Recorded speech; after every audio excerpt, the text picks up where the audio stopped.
السلام علیکم ورحمۃ اللہ وبرکاتہ. کیا حال ہے سب کا؟ نحمده ونصلی علی رسولہ الکریم، اما بعد فاعوذ باللہ من الشیطان الرجیم، بسم اللہ الرحمن الرحیم. رب اشرح لی صدری ویسر لی امری واحلل عقدۃ من لسانی یفقہوا قولی. قرآن مجید میں اللہ سبحانہ وتعالیٰ فرماتے ہیں، یا ایہا الناس قد جاءتکم موعظۃ من ربکم وشفاء لما فی الصدور وہدی ورحمۃ للمؤمنین قل بفضل اللہ وبرحمتہ فبذلک فلیفرحوا ھو خیر مما یجمعون. اے لوگو، بے شک تمہارے پاس تمہارے رب کی طرف سے عظیم نصیحت اور اس کے لیے سراسر شفا جو سینوں میں ہے، یعنی دل کے اندر جو گھٹن اور تنگی اور بیماری ہے، اور ایمان والوں کے لیے سراسر ہدایت اور رحمت آئی ہے. یعنی یہ قرآن شفا بھی ہے، نصیحت بھی ہے، ہدایت بھی ہے، رحمت بھی ہے جو اس پر ایمان لائے. کہہ دیجئے کہ اللہ کے فضل اور اس کی رحمت ہی سے ہے، سو اسی کے ساتھ پھر لازم ہے کہ وہ خوش ہوں. یعنی اس نعمت کے ملنے پر سب کو خوش ہو جانا چاہیے. یہ اس سے بہتر ہے جو وہ جمع کر رہے ہیں.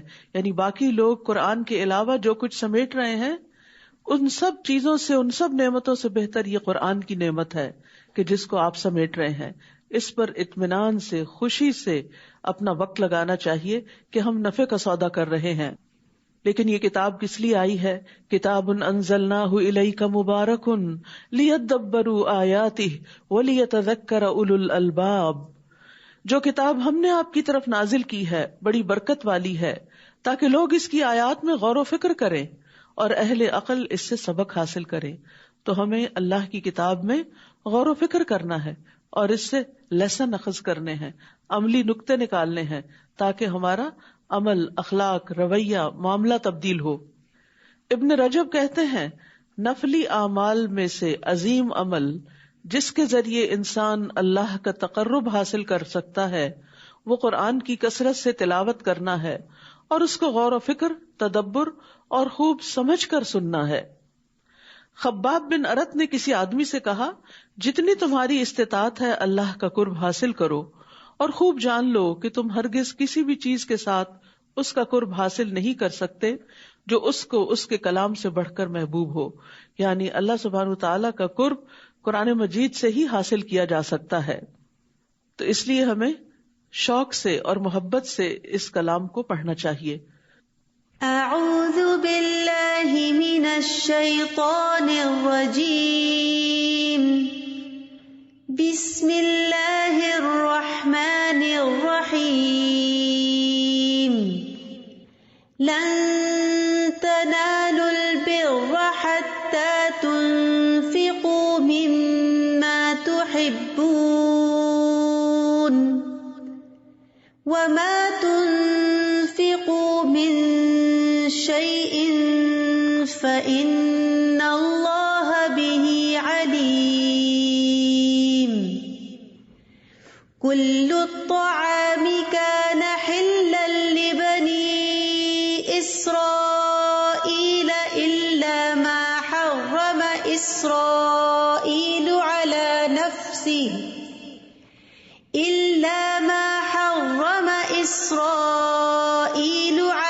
نفسه من قبل أن تنزل التوراة.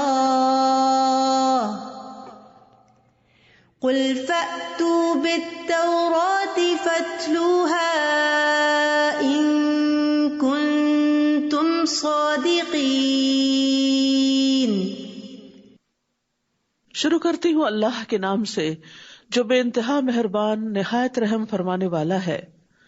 تم نیکی کو ہرگز نہیں پا سکتے یہاں تک کہ تم اس میں سے خرچ کرو جسے تم پسند کرتے ہو، اور جو چیز بھی تم خرچ کرو گے یقیناً اللہ اسے خوب جاننے والا ہے.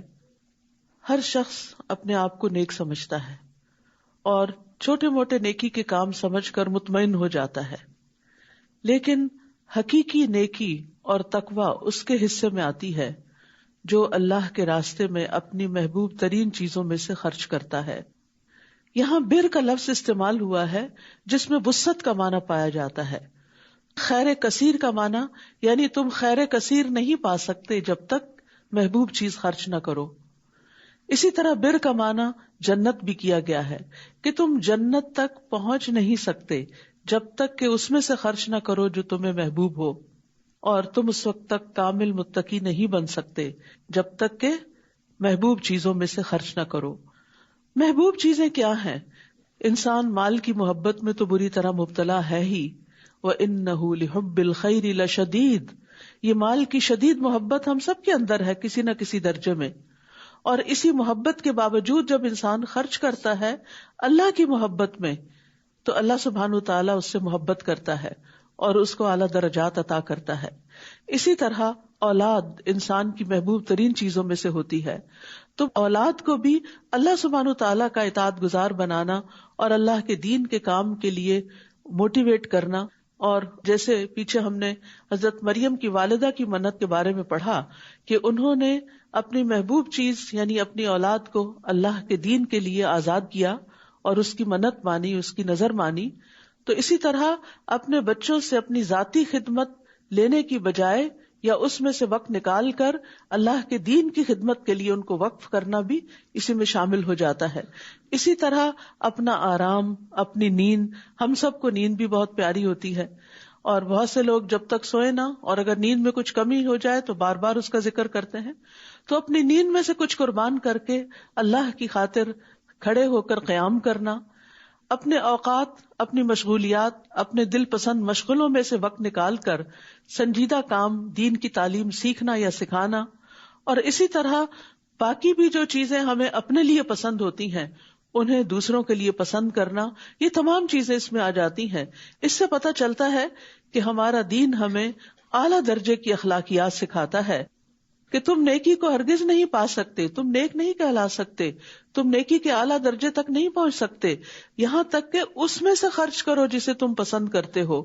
اور جو چیز بھی تم خرچ کرو گے، چاہے مال ہو، اولاد ہو، وقت ہو، اپنی پسند کی کوئی چوائس کی چیز ہو، یقیناً اللہ اسے خوب جاننے والا ہے.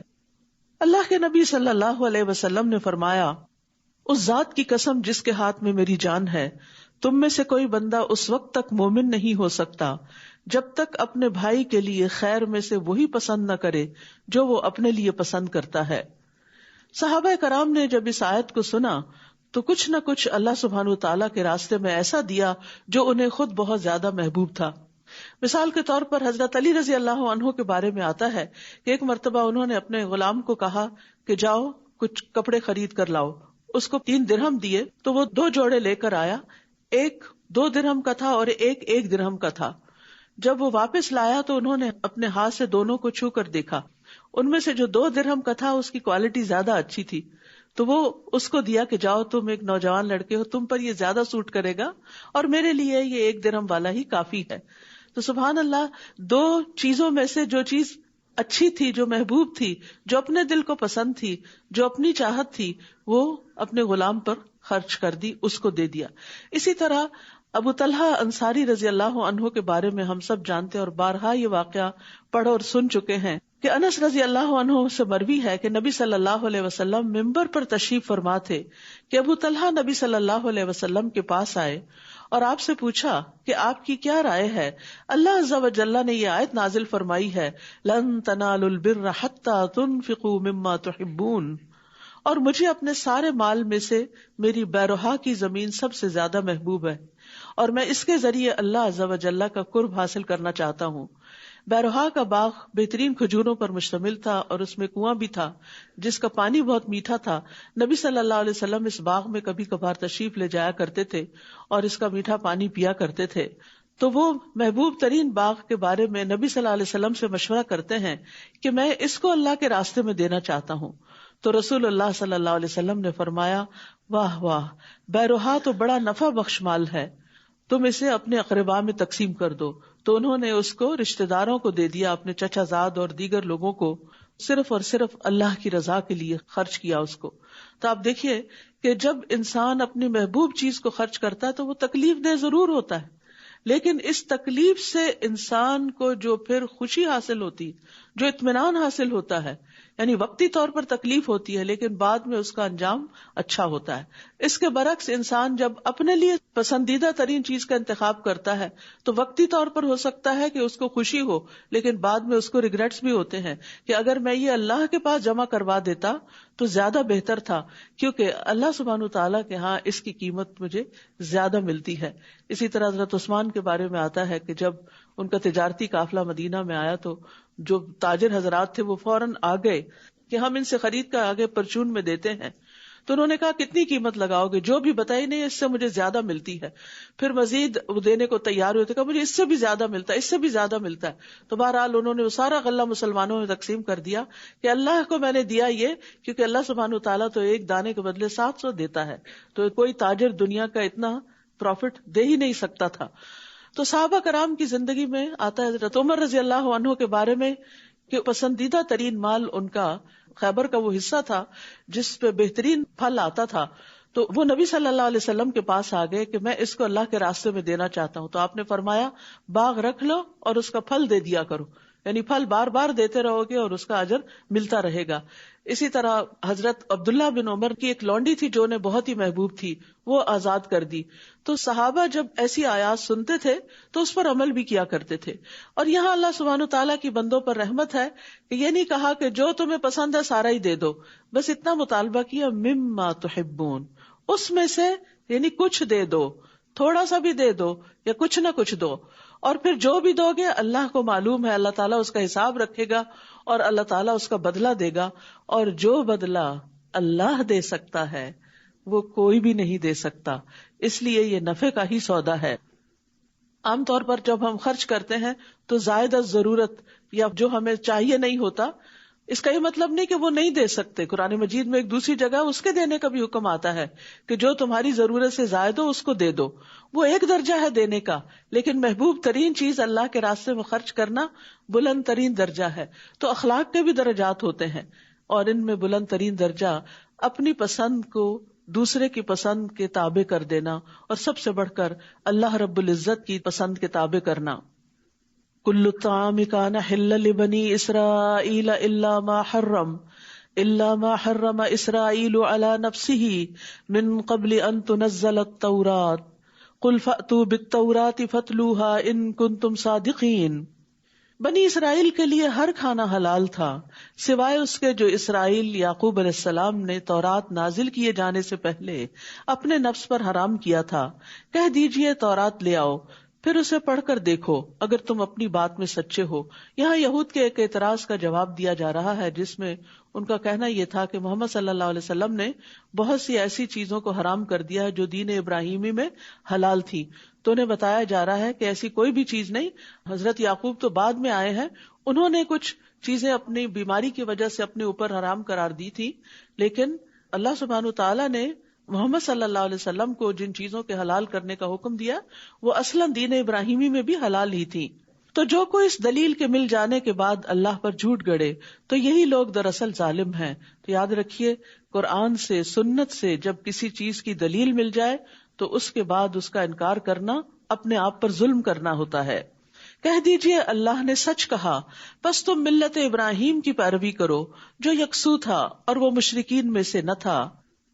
بے شک پہلا گھر جو لوگوں کے لیے مقرر کیا گیا وہ وہی ہے جو مکہ میں ہے, تمام جہان والوں کے لیے برکت و ہدایت والا ہے. یہاں ایک اور اعتراض کا جواب دیا جا رہا ہے. اہل کتاب کا یہ کہنا تھا کہ بیت المقدس سب سے افضل قبلہ ہے اور اس کی طرف پہلے تم رخ کر کے نماز پڑھتے تھے, پھر تم نے اس کو کیوں چھوڑ دیا؟ تو بتایا یہ جا رہا ہے کہ پہلا قبلہ بیت المقدس نہیں, وہ بیت اللہ شریف ہے. اللہ سبحانہ تعالیٰ نے سب سے پہلے جو گھر مقرر کیا لوگوں کی عبادت کے لیے وہ وہی ہے جو مکہ میں ہے, تمام جہان والوں کے لیے برکت اور ہدایت والا ہے. وہ خطہ بابرکت ہے, وہ گھر بابرکت ہے. اور برکت کا مطلب ہوتا ہے کسی چیز میں اضافہ ہونا. تو آپ ایک نماز یہاں پڑھتے ہیں تو اس کا اجر 10 نمازوں کے برابر ہے, لیکن وہی نماز آپ مکہ میں پڑھتے ہیں, حرم کی حدود کے اندر پڑھتے ہیں, تو ایک نماز کا ثواب 1,00,000 کے برابر ہو جاتا ہے. تو کتنی برکت ہوئی. ایک نیک عمل کی کتنی برکت ہوئی. اسی طرح جو صدقہ آپ وہاں کرتے ہیں، جو قرآن آپ پڑھتے ہیں، جو طواف آپ کرتے ہیں، جو عمرہ کرتے ہیں، جو حج کرتے ہیں، ان ساری عبادات کا اجر و ثواب کئی گنا زیادہ بڑھ جاتا ہے. اور اس کے علاوہ بھی رزق کی فراوانی، کھانے پینے کی، آپس کی محبتوں کی، اور سب کے ساتھ مل کے جو اجتماعی عبادت ہوتی ہے، اس سے جو دلوں پر ایک اثرات آتے ہیں اور اللہ سبحانہ تعالیٰ کی محبت میں اضافہ ہوتا ہے، وہ دنیا کی کسی دوسرے خطے میں نہیں ہوتا. اس لیے اس کی برکتیں یہاں بتائی گئی. اور یہاں خاص طور پر یہ بتایا گیا کہ سب سے پہلی مسجد زمین پر یہی بنائی گئی. اور پھر یہ کہ عمرہ اور حج کرنا جو ہے وہ فقر اور گناہوں کو دور کرنے والی چیز ہے. رسول اللہ صلی اللہ علیہ وسلم نے فرمایا پے در پے حج اور عمرے کیا کرو، کیونکہ یہ دونوں فقر یعنی محتاجی، غربت اور گناہوں کو اس طرح ختم کر دیتے ہیں جیسے بھٹی لوہے، سونے اور چاندی کے میل کو ختم کر دیتی ہے. یعنی مشقت تو ہوتی ہے، انسان کو خرچ بھی کرنا پڑتا ہے، سفر بھی کرنا پڑتا ہے، انتظار کی لمبی گھڑیاں برداشت کرنی پڑتی ہیں ایئرپورٹس پہ. پہلے زمانے کا سفر گھوڑوں خچروں پر تھا مشقت والا، تو آج بھی مشقتیں کچھ کم نہیں ہیں. اور پھر وہاں پہنچ کر بھی انسان کو بعض اوقات واش روم کے لیے بہت انتظار کرنا پڑتا ہے، کئی اور مشکلیں ہوتی، لیکن وہاں کی عبادت ورت ہے ان ساری مشکلات کے مقابلے میں. اس لیے انسان کو اپنے دل میں نیت اور خواہش اور ارادہ ضرور رکھنا چاہیے کہ اگر کسی وجہ سے انسان نہیں بھی جا سکتا، نہیں بھی پہنچ سکتا، تو نیت اور ارادے کا اور شوق کا جو اجر ہے اس سے محروم نہ رہے انسان. فیہ آیات بینات مقام ابراہیم ومن دخلہ کان آمنا. اس میں واضح نشانیاں ہیں. مقام ابراہیم ہے جس پہ کھڑے ہو کے ابراہیم علیہ السلام نے کعبہ تعمیر کیا تھا، آپ کے قدموں کے نشان بھی اس پر ہے.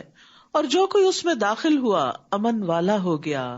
سب سے بڑی چیز وہاں جا کر سکون، اطمینان قلب اور راحت نصیب ہوتی ہے، جو اللہ کے گھر کو دیکھ دیکھ کر آنکھیں ٹھنڈی ہوتی رہتی ہیں، اور طواف کر کر کے انسان کے اندر اللہ سے قرب کا احساس بڑھتا چلا جاتا ہے. اور اللہ ہی کے لیے ان لوگوں پر بیت اللہ کا حج فرض ہے جو اس کی طرف جانے کی استطاعت رکھتے ہوں، یعنی حج صاحب استطاعت پہ فرض ہے. اور جو کوئی اس کا انکار کرے تو یقیناً اللہ تمام جہان والوں سے بہت بے نیاز ہے. قُلْ يَا أَهْلَ الْكِتَابِ لِمَ تَكْفُرُونَ بِآيَاتِ اللَّهِ وَاللَّهُ شَهِيدٌ عَلَى مَا تَعْمَلُونَ. کہہ دیجئے اے اہل کتاب، تم اللہ کی آیات کا کیوں انکار کرتے ہو، حالانکہ جو تم عمل کرتے ہو اللہ اس پر خوب گواہ ہے. یعنی اللہ سبحانہ تعالیٰ تمہارے اعمال کو دیکھ رہا ہے، لہٰذا اللہ کے احکامات، اللہ سبحانہ تعالیٰ کی آیات کا انکار مت کرو. قُلْ يَا أَهْلَ الْكِتَابِ لِمَ تَصُدُّونَ عَنْ سَبِيلِ اللَّهِ. کہہ دیجئے اے اہل کتاب، تم اللہ کے راستے سے اس شخص کو کیوں روکتے ہو جو ایمان لے آیا، اور تم اس میں ٹیڑھا پن تلاش کرتے ہو حالانکہ تم گواہ ہو، اور اللہ اس سے ہرگز غافل نہیں جو عمل تم کرتے ہو. اے لوگو جو ایمان لائے ہو، اگر تم اہل کتاب کے ایک گروہ کی اطاعت کرو گے تو وہ تمہیں مرتد بنا دیں گے، تمہارے ایمان لانے کے بعد کافر بنا دیں گے. اور تم کیسے کفر کر سکتے ہو حالانکہ تم پر اللہ کی آیات پڑھی جاتی ہیں اور تم میں اس کا رسول بھی موجود ہے. اور جو کوئی اللہ کے دین کو مضبوط تھام لے گا تو یقیناً وہ سیدھی راہ کی طرف ہدایت دے دیا گیا. تو اس میں آپ دیکھیے کہ رسول اللہ صلی اللہ علیہ وسلم چونکہ مدینہ میں تھے، اور مدینہ میں منافقین بھی تھے، اہل کتاب بھی تھے، اور ان لوگوں کی مسلمانوں کے ساتھ ایک ضد تھی، دشمنی تھی، ہٹ دھرمی تھی. لہٰذا ان کی چاہت یہ تھی کہ مسلمان اپنے دین کو چھوڑ دیں، لیکن اللہ کے رسول موجود تھے، ان کی پریزنس اور ان کی دی ہوئی تعلیم، اور پھر خاص طور پر قرآن کی آیات، یہ ایسی چیز تھی جو مسلمانوں کی استقامت کا باعث تھی. آج بھی اگر ہم خود اور اپنی اولاد کو دین پر استقامت دینا چاہتے ہیں تو اس کے لیے ضروری ہے کہ قرآن کے ساتھ ہمیشہ کا سفر جاری رکھیں، استقامت کے ساتھ قرآن مجید کی تلاوت بھی کرتے رہیں اور اس پر عمل بھی کرتے رہیں، اس میں غور و فکر بھی کرتے رہیں، تو انشاءاللہ حق پر، ہدایت پر قائم رہیں گے. کوئی بھی شخص دین اسلام سے صرف اس وقت دور جاتا ہے جب وہ دین اسلام کی سمجھ نہیں رکھتا، جب وہ اللہ تعالیٰ کی آیات کی حکمتوں کو اور مصلحتوں کو سمجھتا نہیں. پھر فرمایا یا ایھا الذین آمنوا اتقوا اللہ حق تقاتہ ولا تموتن الا وانتم مسلمون. اے لوگو جو ایمان لائے ہو، اللہ سے ڈرو جیسا اس سے ڈرنے کا حق ہے، اور تمہیں ہرگز موت نہ آئے مگر اس حال میں کہ تم مسلمان ہو. اسلام کی حالت میں دنیا سے رخصت ہونا، اور اسی کی دعا کرنی چاہیے، اور یہ کثرت سے پڑھنا چاہیے کہ یا اللہ مرتے وقت کلمہ لا الہ الا اللہ نصیب کرنا، کیونکہ خوشخبری ہے اس شخص کے لیے کہ جس کا آخری کلام لا الہ الا اللہ ہوگا وہ جنت میں داخل ہوگا، اس کو بخش دیا جائے گا. اور یہ سعادت اسی کو نصیب ہوتی ہے جو دنیا میں لا الہ الا اللہ پر پورا یقین رکھتا ہو اور اس کا ورد بھی کرتا رہے. تو یہاں ایمان والوں کو ایک حکم دیا جا رہا ہے، اور وہ کیا کہ اللہ سے ڈرو جیسا کہ ڈرنے کا حق ہے. اس کا مطلب کیا ہے؟ ڈرنے کا حق ہے. اس کا یہ مطلب نہیں کہ خوف زدہ ہو کے سب کام کاج چھوڑ کے ڈپریشن میں مبتلا ہو کے اور دنیا سے کنارہ کش ہو کے بیٹھ جاؤ اور کہو کہ مجھے تو بس اللہ سے ڈر لگتا ہے اس لیے میں تو کسی سے ملتی ہی نہیں، مجھے اللہ سے ڈر لگتا ہے اس لیے میں نے جاب چھوڑ دی ہے، مجھے اللہ سے ڈر لگتا ہے اس لیے میں شادی نہیں کروں گی، مجھے اللہ سے ڈر لگتا ہے اس لیے میں بچے پیدا نہیں کروں. یہ ڈر نہیں ہے. ترک دنیا اللہ کا ڈر نہیں ہے. دنیا میں رہتے ہوئے اللہ کے حکم کے مطابق دنیا کے کام کاج کرنا یہ اللہ کا ڈر ہے. تو اسی لیے ابن مسعود اور حسن بصری اور اکرمہ اور قتادہ اور مقاتل کہتے ہیں کہ حق تقاتہ ہی کا مطلب یہ ہے کہ اس کی اطاعت کی جائے اور اس کی نافرمانی نہ کی جائے، اور اس کا شکر بجا لایا جائے اور اس کی ناشکری نہ کی جائے، اس کا ذکر کیا جائے اور اس کو بھلایا نہ جائے. یہ ہے حق تقاتہ ہی، کہ جہاں کہیں بھی ہو اس کو یاد رکھو، یعنی ہر جگہ اللہ کا تقوی ہو. رسول اللہ صلی اللہ علیہ وسلم نے فرمایا اتق اللہ حیث ما کنت، تم جہاں کہیں بھی ہو اللہ سے ڈرتے رہو. واعتصموا بحبل اللہ جميعا ولا تفرقوا واذكروا نعمت اللہ علیکم اذ کنتم اعداء فألف بین قلوبکم فاصبحتم بنعمتہ اخوانا. اور تم سب کے سب اللہ کی رسی کو مضبوطی سے تھام لو. تم سب کے سب اللہ کی رسی کو. کیا ہے یہ اللہ کی رسی؟ حدیث میں آتا ہے رسول اللہ صلی اللہ علیہ وسلم نے فرمایا اللہ کی کتاب ہی اللہ کی وہ رسی ہے جو آسمان سے زمین تک لٹکی ہوئی ہے. یعنی اس کو تھام لو، قرآن کو مضبوطی سے پکڑ لو، زندگی اس کے ساتھ گزارو.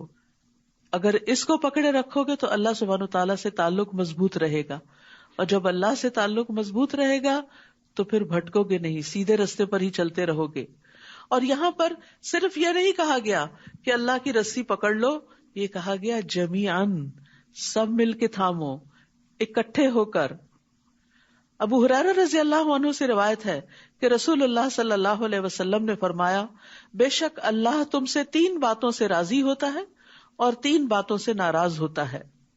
نمبر 1، وہ تمہارے لیے پسند کرتا ہے کہ اس کی عبادت کرو اور اس کے ساتھ کسی کو شریک نہ ٹھہراؤ. نمبر 2، اور تم سب اللہ کی رسی کو مضبوطی سے پکڑے رکھو. یہ اللہ کا حکم ہے، قرآن میں بھی اور حدیث میں بھی اس کی وضاحت آ گئی. اور نمبر 3، جن حکمرانوں کو اللہ نے تمہاری ذمہ داری سونپی ہے ان کی خیر خواہی کرو. اور 3 ناپسندیدہ باتیں کون سی ہیں؟ اور وہ تمہارے لیے قیل و قال کو، باتیں ادھر کی ادھر کی، ہی سیڈ شی سیڈ، فلاں یہ کہتا ہے فلاں یہ کہتا ہے، اور بیکار کی باتیں جن کا کوئی مطلب مقصد نہ ہو، جس سے کسی کے علم میں کوئی اضافہ نہ ہوتا ہو، نہ کسی کے عمل میں کوئی قوت آتی ہو، صرف قصے کہانیاں بیکار کے، اور بعض اوقات تو غیبت میں ڈھل جاتی ہیں، لوگوں کی برائیاں اور ان کے عیب چینی کرنا. تو اس چیز کو ناپسند کیا گیا. اور نمبر 2، کثرت سوال کو، یعنی کسی نے ایک مسئلہ بتایا، اس پہ ایک اور سوال کر دیا، اس پہ ایک اور کر دیا، جیسے بنی اسرائیل نے بہت سوال کیے تھے.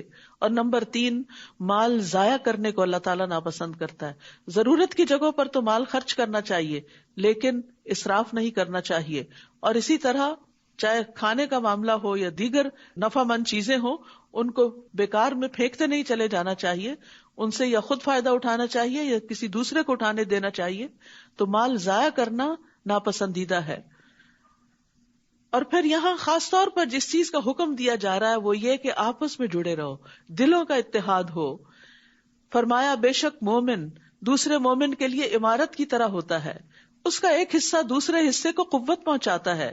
اور آپ نے اپنے ہاتھ کی انگلیوں کو دوسرے ہاتھ کی انگلیوں میں داخل کر کے دکھایا، یعنی جس طرح انگلیاں انگلیوں میں چلی جاتی ہیں تو مضبوط گرپ آ جاتی ہے، اسی طرح جب مومن کے ساتھ جڑتا ہے تو دیوار کی طرح جس کی ایک برک دوسرے کے ساتھ لگی ہوئی ہوتی ہے، اس سے بڑی بڑی عمارتیں کھڑی ہو جاتی ہیں اور بہت بڑے بڑے کام اس سے لیے جا سکتے ہیں. لیکن اگر وہی اینٹیں بکھری ہوئی ہوں تو وہ اینٹوں کا ڈھیر بیکار ہوتا ہے، کوڑا کباڑ ہوتا ہے. تو اگر مسلمان آپس میں آرگنائزڈ بھی، کیونکہ اینٹیں باہم نہیں جڑ کے دیوار بنتی جب تک آرگنائزڈ نہ ہو، جب تک ڈسپلن نہ ہو، اور اسی طرح جب تک ایک دوسرے کے ساتھ جڑے ہوئے نہ ہو، اور یہ جڑنا صرف ظاہری نہ ہو بلکہ دلوں کا جڑنا بھی ہو. تو یہاں پر فرمایا اور اللہ کی رسی کو سب مل کر مضبوطی سے تھام لو اور فرقہ فرقہ مت بنو، کیونکہ جب چھوٹی موٹی بات پر اختلاف ہوتا ہے تو لوگوں میں پارٹی بازی شروع ہو جاتی اور پھر وہ مخالفت میں تبدیل ہو جاتا ہے، اور وہ سلسلہ نہ روکے تو پھر ایک دوسرے کے ساتھ جنگ و جدل اور قتال بھی شروع ہو جاتے ہیں. اور اپنے اوپر اللہ کی نعمت کو یاد کرو، جب تم آپس میں دشمن تھے یعنی اسلام کے آنے سے پہلے تو اس نے تمہارے دلوں میں محبت ڈال دی. یہ محبت اسلام کی وجہ سے تھی، تو تم اس کی نعمت سے بھائی بھائی بن گئے، یعنی تمہیں خونی رشتوں سے زیادہ محبوب ہو گئے وہ لوگ جو دین کے رشتے میں تم سے بندھے، اور تم آگ کے گڑھے کے کنارے پر تھے یعنی اس دین سے پہلے، تو اس نے تمہیں اس سے بچا لیا. اسی طرح اللہ تمہارے لیے اپنی آیات کو کھول کر بیان کرتا ہے تاکہ تم ہدایت پا جاؤ. پھر ایک اور حکم، وَلْتَكُمْ مِنْكُمْ أُمَّةٌ يَدْعُونَ إِلَى الْخَيْرِ، اور تم میں ضرور ایک ایسا گروہ ہونا چاہیے جو لوگوں کو خیر کی طرف بلائے، ہدایت کی طرف بلائے، نیکی کے کاموں کی طرف بلائے. یعنی ایک گروہ کا تو کام ہی یہ ہو، مسلمانوں کے اندر ایک جماعت تو ایسی رہے کہ جو لوگوں کی رہنمائی کرتی رہے کہ نیکی کے اور بھلائی کے کام کون کون سے ہیں، اور وہ اس نیکی کی طرف چلتے بڑھتے رہیں. نیکی کا حکم دے، وَيَأْمُرُونَ بِالْمَعْرُوفِ وَيَنْهَوْنَ عَنِ الْمُنْكَرِ، اور برائی سے روکے، اور یہی وہ لوگ ہیں جو فلاح پانے والے ہیں. سبحان اللہ. یعنی ایسے گروہ کے لوگ جو یہ 3 کام کرتے ہیں، خیر کی دعوت، امر بالمعروف اور نہی عن المنکر، یہ کامیاب ہونے والے لوگ ہیں. وَلَا تَكُونُوا كَالَّذِينَ تَفَرَّقُوا، اور تم ان لوگوں کی طرح نہ ہو جانا جو فرقہ فرقہ بن گئے اور انہوں نے واضح دلائل آ جانے کے بعد اختلاف کیا. اور یہی وہ لوگ ہیں جن کے لیے بہت بڑا عذاب ہے. جس دن کچھ چہرے روشن ہوں گے اور کچھ چہرے سیاہ ہوں گے، تو جن لوگوں کے چہرے سیاہ ہوں گے ان سے کہا جائے گا کیا تم اپنے ایمان لانے کے بعد کفر میں مبتلا ہو گئے؟ تو چکھو عذاب کا مزہ اس وجہ سے کہ تم کفر کرتے تھے. وَأَمَّا الَّذِينَ ابْيَضَّتْ وُجُوهُهُمْ فَفِي رَحْمَةِ اللَّهِ هُمْ فِيهَا خَالِدُونَ، اور رہے وہ لوگ جن کے چہرے روشن ہوں گے تو وہ اللہ کی رحمت میں ہوں گے جس میں وہ ہمیشہ رہنے والے ہیں. یہ اللہ کی آیات ہیں جنہیں ہم آپ پر حق کے ساتھ پڑھ رہے ہیں، یعنی بالکل ٹھیک ٹھیک ہیں، سچی باتیں ہیں، اور اللہ جہان والوں کے ساتھ کسی ظلم کا ارادہ نہیں رکھتا. وَلِلَّهِ مَا فِي السَّمَاوَاتِ وَمَا فِي الْأَرْضِ وَإِلَى اللَّهِ تُرْجَعُ الْأُمُورُ، اور اللہ ہی کے لیے ہے جو کچھ آسمانوں میں ہے اور جو کچھ زمین میں ہے، اور اللہ ہی کی طرف سب معاملات لوٹائے جاتے ہیں.